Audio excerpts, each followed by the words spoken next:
네, 5편에서는 차대차 사고에 대해서 말씀드렸고요.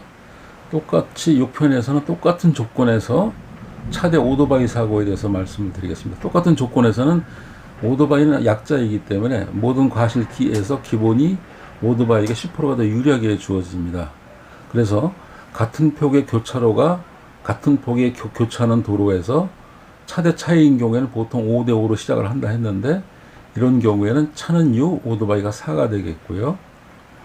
근데 또 특이한 점은 대로소로에서는 차대 차이의 경우는 진행하는 차가 3, 우회전하는 차가 우측에서 나와서 우회전하는 차가 7이었는데, 이 경우 오토바이 경우에는 차가 6, 오토바이가 4, 같은 폭이나 같은 소로에서 나오나 같은 폭에서 나오나 똑같이 적용이 됩니다.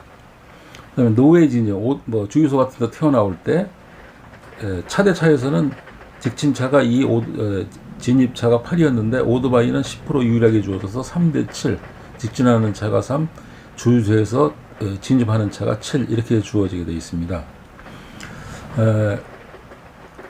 또한 그렇다 보면 이 과실이 어떤 근거로 이런 과실이 이렇게 주어지느냐, 이게 뭐 어떤 근거가 있는 거냐, 이것이 법적인 효력이 있는 거냐라고 생각을 할 수가 있는데요. 이제 결론부터 말씀드리면, 이거는 결국은 그 판사들이 여러 판례들을 통해서 정립되어 있는 하나의 기준이기 때문에 이것이 소송으로 갈 경우는 이렇게 판단이 된다 하는 것이 거의 지배적입니다.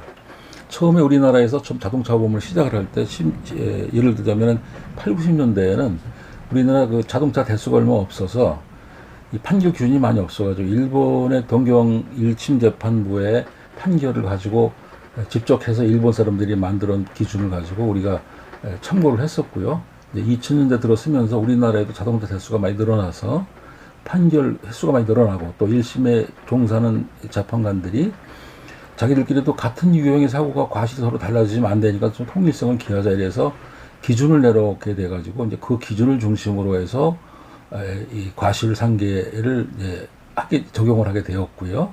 이것이 과실 상계를 권유를 하는 것, 보험회사에서 권유를 하고 이것을 받아들이는 피해자 입장에서도 생각은 해보겠지만, 이것이 판결이 나지 않는 이상은 최종 결론은 아니거든요. 그러나 이런 이유로 판결이 난다는 것이 거의 지배적이기 때문에 서로가 특이한 사항이 없으면 이제 받아들이는 것이고요. 만약에 이것이 하나가 잘못된 부분이 있어서 계속 소송이 이어진다면, 그것이 판결이 또 바뀐다면 또 새로운 판례가 생기는 것이겠죠. 그런 정도로 이해해 주시면 되겠습니다.